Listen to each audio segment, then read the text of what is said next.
Before I start with any sound, I would like to introduce this instrument a little bit.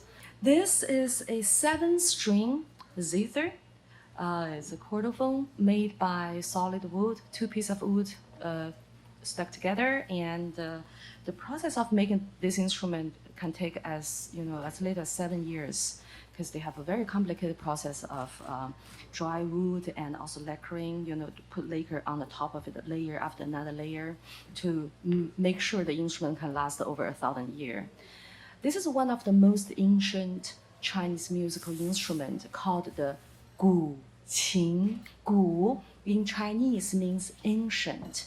So the history, really, there's no specific point when the instrument started. It started as early as Chinese civilization about 5,000 years ago. There's already legend said the earliest emperor created this instrument to harmonize, using as a tool to harmonize human being and nature. It's a kind of medium, to communicate between an inner self and the outer environment. But the reason I revisit this instrument and revisit this ancient music is that I think there are a lot of things we can draw from to kind of cultivate our kind of well-being, about who I am and how I think about my place with not only nature, but also, all human beings, this place, this time together. So a lot of very contemplative, the music. So it's very soft. In the past, it was never meant for public performance, solely for self-cultivation. So the sound is extremely soft.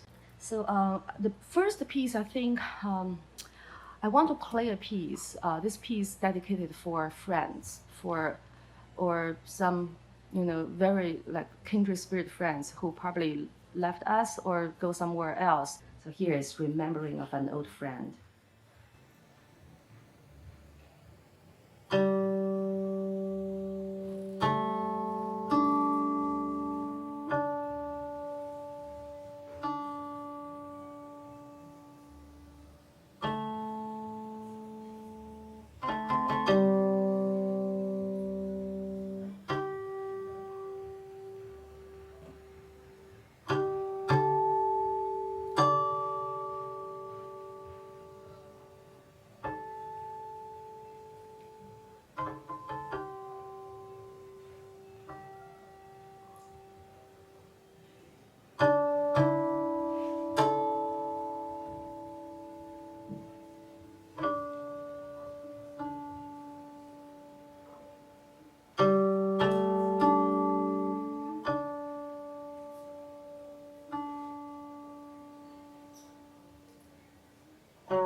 you so much.